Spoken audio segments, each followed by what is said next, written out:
आज मैं आप सभी के साथ एक ऐसी लड़की का केस शेयर करने जा रही हूँ जो लगभग 32 वर्ष की आयु की हो चुकी थी। वो अच्छा अर्न करती थी, उनकी गवर्नमेंट जॉब थी। लेकिन उनके माता पिता जो लगभग पिछले 10 सालों से उनके लिए रिश्ता तलाश कर रहे थे, लेकिन कोई ना कोई वजह ऐसी बन जाती थी कि वो रिश्ता फाइनल नहीं हो पाता था। और अगर कहीं खुशकिस्मती से परिवार को कोई रिश्ता पसंद भी आ जाए, लड़के वाले भी हाँ कर दें, तो भी वो लड़की कोई ना कोई मीन मेख निकाल कर, कोई ना कोई कमी निकाल कर उस रिश्ते से इनकार कर देती थी। लड़की के माता पिता की आयु काफ़ी हो चुकी थी, वो रिटायर हो चुके थे और उन्हें इस बात की फिक्र थी कि वो तो अब अपने जीवन के आखिरी पड़ाव में है, पता नहीं आगे कितनी आयु हो। लेकिन अभी उनकी बेटी अविवाहित है, तो अगर ये विवाह नहीं करेगी तो भविष्य में क्या होगा। लेकिन नेहा इस तरह से बिल्कुल नहीं सोचती थी। जब उससे बात की गई तो उसका नज़रिया ऐसा था कि अगर मैं विवाह नहीं करूंगी तो जो लोग विवाह नहीं करते वो ज़्यादा आनंदित होते हैं। विवाह का और खुशी का आपस में कोई रिश्ता नहीं है, बल्कि विवाह ना करने वाले लोग ज़्यादा खुश रहते हैं। नेहा की कुछ इस तरह की सोच थी। शादी के नाम से और अपने माता पिता को छोड़कर किसी और घर में जाने के नाम से नेहा को घबराहट होती थी। नेहा कहती है कि मैं ये बात अपने माता पिता को नहीं कह सकती थी, क्योंकि जब मैं उनसे ये कहती थी कि मैं शादी का नाम सुनकर बेचैनी महसूस करती हूँ या मुझे अनकंफर्टेबल लगता है, मैं नहीं करना चाहती हूँ, तो वो इस चीज़ को नहीं समझते थे। उनके लिए ये सामान्य था कि हर लड़की को अपने माता पिता को छोड़ना मुश्किल लगता है, या शादी एक नए जीवन की शुरुआत है, एक नए घर में जाना है, तो ये मुश्किल लगता है। कुल मिला के नेहा की फीलिंग्स को समझने वाला कोई नहीं था। नेहा का जब पीएलआर किया गया तो सबसे पहला दृश्य जो नेहा ने अपने पूर्वजन्म से संबंध में देखा, उन्होंने देखा कि लगभग 1950 के आसपास का समय है, पार्टीशन के बाद का वक्त है। वो अपने माता पिता के साथ किसी अच्छे बड़े शहर में रहती हैं।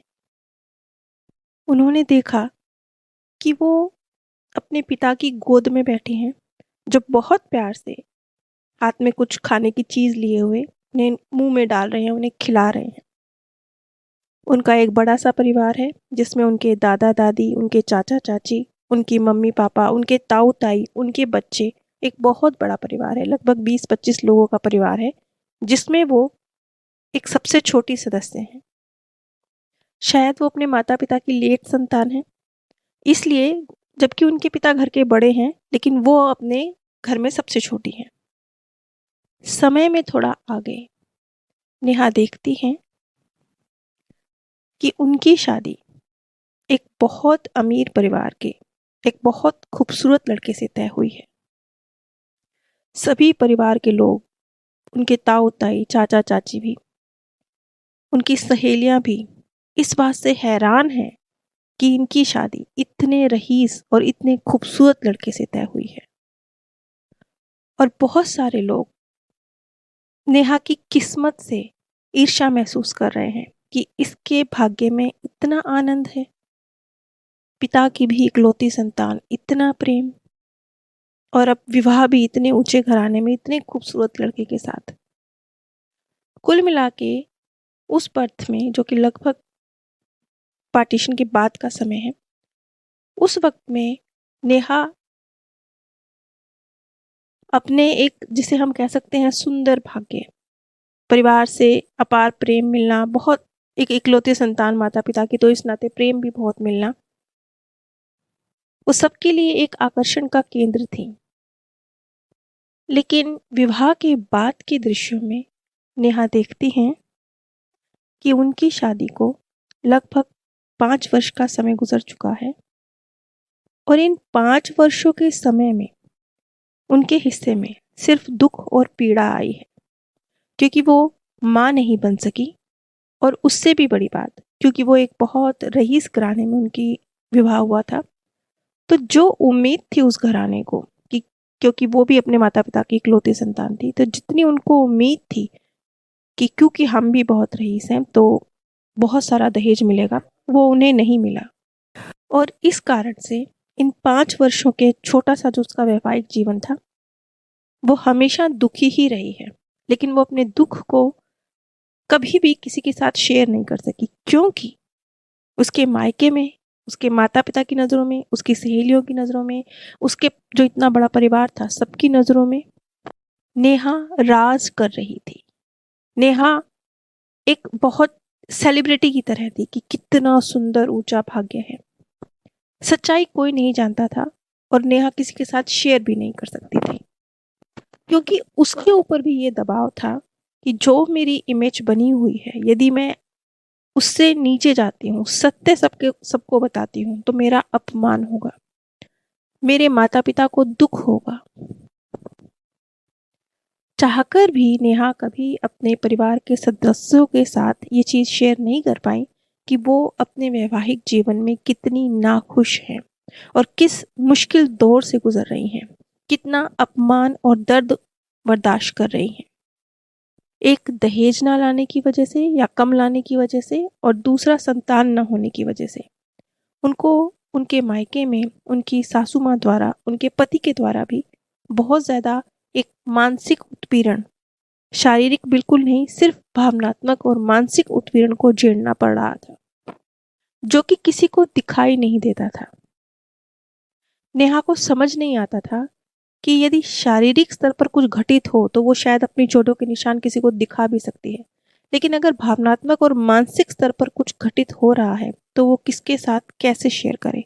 और ये उस समय, उस वक्त की बात है जब समाज का नजरिया कुछ ऐसा था कि पीड़ा सिर्फ शारीरिक हो सकती है। यदि किसी महिला पर शारीरिक अत्याचार किया जाता था, मारपीट की जाती थी, कुछ तो उस पर फोकस किया जाता था।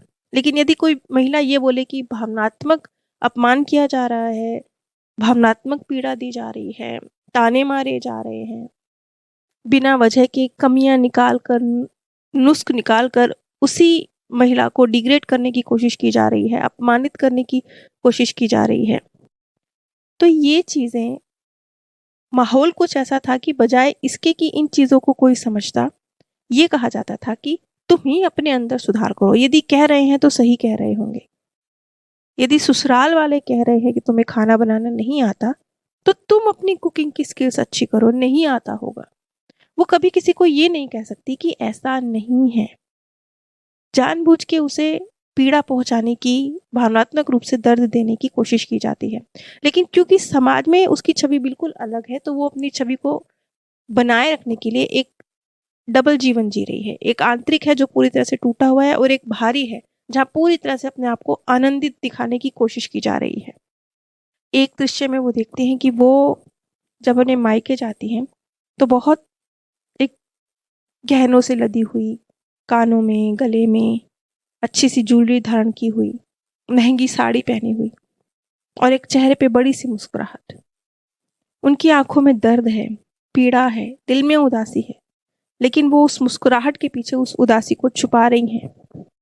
और इस सच को समझने वाला, उनकी आंखों से उनकी पीड़ा को समझ लेने वाला कोई नहीं है। यही वो समय है जहां से इस जो आज की परिस्थितियां है नेहा की, उनकी नींव डली है। क्योंकि ये वो समय है जहां नेहा ने अपने सबकॉन्शियस माइंड में इस बात को डाल लिया है कि जो ससुराल पक्ष होता है वो हमेशा ऐसा ही होता है। जो ऊपर से आपको खुश लग रहा होता है वो अंदर से खुश होगा, इस बात की गारंटी नहीं है। शायद यही वजह थी कि नेहा इस बर्थ में भी शादी और खुशी का कनेक्शन आपस में नहीं जोड़ पा रही थी। उसे ऐसा नहीं फील होता था कि शादी के बाद वो खुश रहेगी, और इसीलिए वो शादी से भागती थी। जबकि नेहा के माता पिता एक सामान्य माता पिता की तरह सोच रखते हैं। वो, उनका पलड़ा बैलेंस है, उनका पलड़ा ना इस तरफ झुका हुआ था, अभी भी इस बर्थ में भी उनका पलड़ा ना इस तरफ झुका हुआ है कि विवाह एक बहुत बुरी चीज़ है या बहुत अच्छी चीज़ है। वो एक संतुलन बना के चलने वाले व्यक्ति हैं। इसीलिए नेहा के अंदर जो ये असंतुलन है वो उसे नहीं समझ पा रहे, और नेहा भी अपनी बात अपने माता पिता तक नहीं पहुंचा पा रही। लेकिन इस सेशन के बाद जब नेहा को ये समझ में आया कि उसने अपने एक बुरे एक्सपीरियंस को अपने मन में, क्योंकि आपका मन तो पता नहीं कितने कितने पता नहीं हजारों सालों की यात्रा करके आया हुआ है, उसके अंदर कितनी गहराई से एक गलत विचार का बीज बो दिया, एक गलत अपने सबकॉन्शियस माइंड में एक गलत जो भावना है उसे पिरो दिया। इसलिए इस बर्थ में अपने उन फीलिंग्स को और साथ में उसकी बुद्धि और उसके मन के ये सबकॉन्शियस में गहराई में जो ये विचार बैठे हुए हैं कि शादी हमेशा एक दर्द देने वाली प्रक्रिया है, गारंटी नहीं है कि इसमें आप खुश रहोगे, ये वाली जो चीज़ थी, और बुद्धि भी इसमें उसका साथ दे रही थी क्योंकि वो इसी तरह की भावनाओं को आकर्षित कर रही थी, इसी तरह की चीज़ों को आकर्षित कर रही थी। तो जिस तरीके के आप होते हैं आप उसी तरह की चीज़ों को अपनी तरफ आकर्षित करते हैं ना, ये तो बिल्कुल सामान्य सी बात है। इसके लिए कोई लॉ ऑफ अट्रैक्शन के नियम की ज़रूरत भी नहीं है। हम समझ सकते हैं कि आप जैसे होते हैं वैसी चीज़ें आपके पास आती हैं। आप अगर शिक्षक हैं तो शिक्षक और स्टूडेंट वर्ग के लोग ही तो आपसे कनेक्ट होते हैं। तो इसी तरह से क्योंकि नेहा के अंदर ये बात बैठी हुई थी कि विवाह शादी की गारंटी, आनंद की गारंटी नहीं है, तो वो इसी तरह की चीज़ों को अट्रैक्ट कर रही थी और कोई भी अच्छा रिश्ता ना तो उसके जीवन में आ रहा था, और आ भी रहा था तो कभी उसकी कभी उसके माता पिता की नापसंदगी होती थी उस रिश्ते को लेकर। और नेहा कोई ना कोई मीन मेख निकाल कर, क्योंकि किसी भी रिश्ते में कमी निकालना सबसे सरल कार्य है, किसी भी रिश्ते में या किसी भी चीज़ में कमी निकालना, क्योंकि बिल्कुल बिना किसी कमी के इस दुनिया में कुछ भी नहीं है। जब नेहा को इस चीज़ का एहसास हुआ तो नेहा ने अपने आप को संतुलन में रखने की कोशिश करी और चीज़ों को फेयर तरीके से देखने की कोशिश करी। ना पलड़ा एक तरफ गहराई से झुका हुआ हो, ना दूसरी तरफ गहराई से झुका हुआ हो।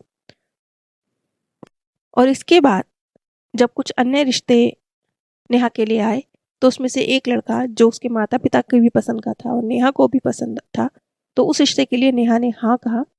और इस चीज़ को समझते हुए कि हमेशा बिल्कुल परफेक्ट, बिल्कुल कोई जिसमें रत्ती भर का भी कमी नहीं हो, इस तरीके से उसे कभी कोई पसंद नहीं आएगा, क्योंकि इस तरीके से कहीं कुछ होता ही नहीं है। शादी को लेकर जिस तरह की भावनाएं नेहा के अंदर थी वो समाप्त हुई और आज नेहा एक अच्छी मैरिज लाइफ का आनंद ले रही है।